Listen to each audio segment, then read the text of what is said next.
All right, I've said it once, but I'll say it again. This year has been bumping with new releases from some pretty prominent prog bands, That's that's pretty fun to say.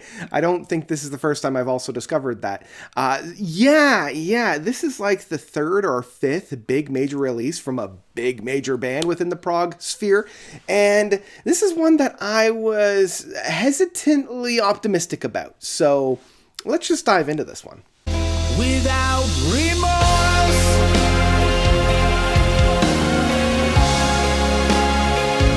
Dominion by IQ. So, IQ is a pretty prominent UK neo-progressive rock band, getting their start in the very early 80s. They were one of the first on scene, kind of flying the whole prog banner. In a time when prog was passé, I feel like IQ were one of the first bands to really define what it was to be neo-prog, a little bit melodramatic, a lot of meaty riffs in terms of the guitars and keyboards, a little bit of a darker texture in that kind of a sense.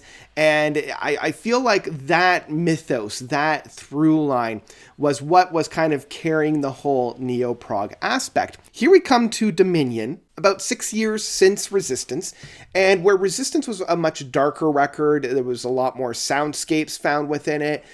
I felt like Resistance, the fatal flaw of that one was it was just too long. There was a lot of music. We had a bunch of bigger tracks, into the 19 and 20 minute mark. And for the most part, I'm excited about that. And I want to see some really big, really meaty stuff. But it was just... This is... What?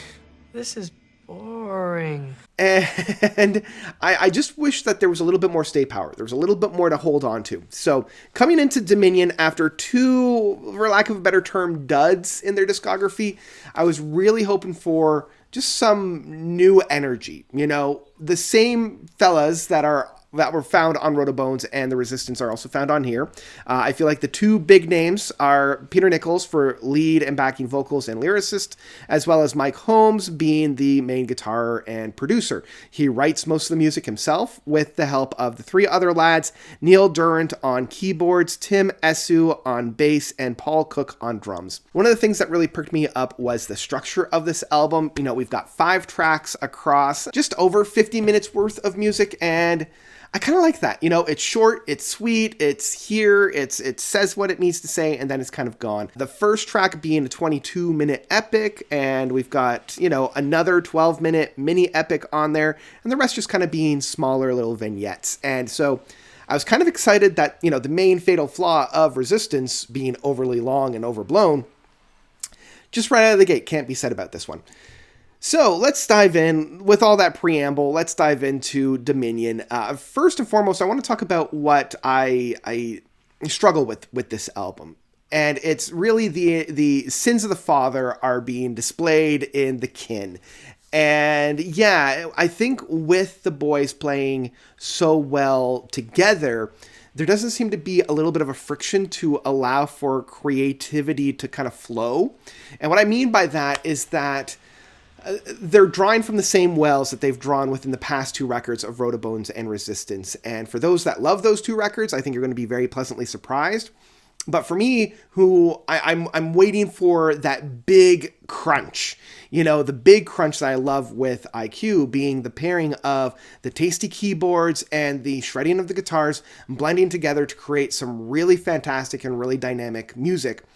Still can't be found on here. We're not getting that big meaty chug that we were getting with Dark Matter or Frequency. We weren't getting that dynamic flow that we would get with the Seventh House and Subterranea, and we're not getting the blending of those 2 ideologies that we had with the 2 first albums as well as Ever. This is kind of playing it very safe in the IQ discography. Now, that being said, there's still a little bit of, new things being tried on here. And this is where I'm going to segue more into the things that I really do enjoy about this record.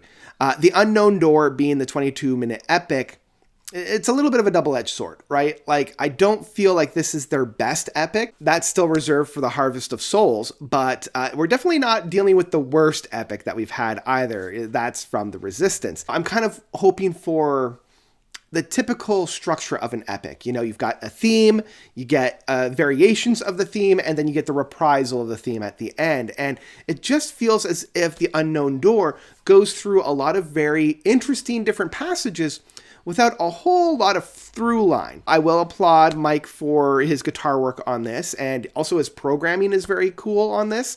You know, it's very soundscapey. It feels much more like a soundtrack to a big epic movie than it does some of the more classical neo-prog aspects that we would get in the past. And so I really like some of the ebbs and flows within this, and, you know, going from passage to passage to passage, they don't feel disjointed, they don't feel out of nowhere, they have some really nice build-ups and payoffs.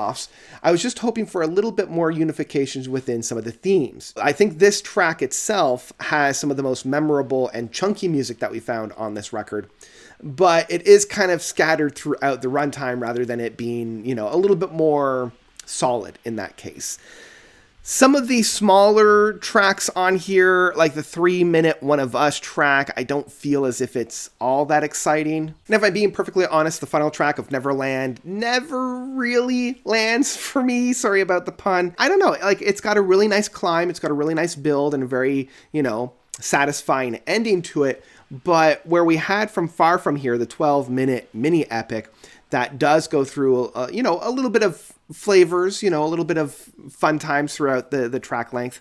I was just hoping for a little bit more of a punctuation rather than a peed out. Far From Here, you know, if I want to dive in a little bit on that track, is kind of more of the mini epics that I've come to love with IQ. I feel like Paul Cook's drumming style on here is particularly on style. You know, it's powerful, it's aggressive, it's meaty, it's got that really harsh aspect to it that I really enjoy. And Tim Asyu's bass work as well is extremely dominant. You know, I like that it's so much forefront in the mix in that case. And the ending is satisfying enough. You know, it does kind of go within a play out, but again, getting to that moment is very satisfying and very oomph. The title track of No Dominion, or I guess kind of the title track, is probably my favorite of the second half of this record. It's quick, it's succinct, it's got that meat and crunch that I come to IQ for, and it's one of the more satisfying kind of singular tracks off of this album. Sandwiching this whole thing off, since I've been talking about the players on here, Neil Durant is really the only character that's found on here that I feel doesn't have a moment to shine. You know, he's spending a lot more time in the background creating atmosphere, flow, and tone than he is kind of battling it off with Mike Holmes. And that's kind of what I used to love, especially with Martin Orford, who, you know, used to be the keyboard player for a number of their albums in the past. I wanted more of that chunk. I wanted more of that playing style, that verbrosity. What am I trying to say? The more prominent side of things, you know, where we've got the deedly deedly deedly deedlies. That is only found sporadically throughout this album, and it's kind of a shame because that's the thing that I love about IQ. So in the end, I will say this is probably my favorite of the last two records. I wouldn't quite put it on the same tier that Frequency was on, but I have been returning to this one a lot more than Road of Bones or Resistance. It's got some good moments, it's got some good chunk on it, but I was just kind of hoping for a little bit more, you know, and I was still pleasantly surprised with the, you know, the albums that came out before this where I wasn't quite connecting to it. I would still recommend checking it out if you are a fan of the band and if you're a fan of neo-prog. You know, IQ is one of those bands that really can do very little wrong. I don't want to say no wrong, but very little wrong. And yeah, I know that they've got a lot more music behind them, as they've said, like they had a lot of music and they just wanted to trim down to a succinct 50-minute album so that they can start touring, they can start playing this and go back into the actual recording studio and put out even another album. And I'm hoping that other album is just as good, if not better than this one. But all that being said, I think my final rating for this album will be Dominion by IQ is an album that I would ultimately download.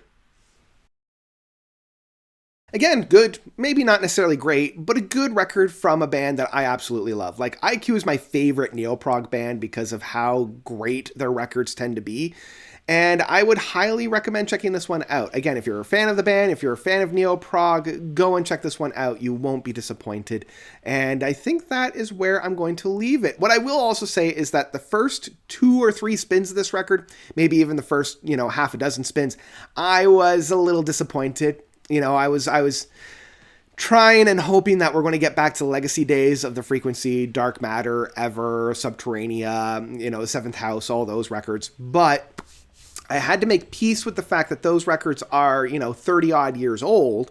So let those albums sleep, let those albums lie, and embrace what we're going to get in the future. Yeah, that's what I finally got for Dominion from IQ. What did you guys think about this record? Did you love it? Did you hate it? Whatever you thought, please let me know by commenting down below. And I think that's where I'm going to leave you for today. So thank you all so much for watching. As always, you guys are definitely the best.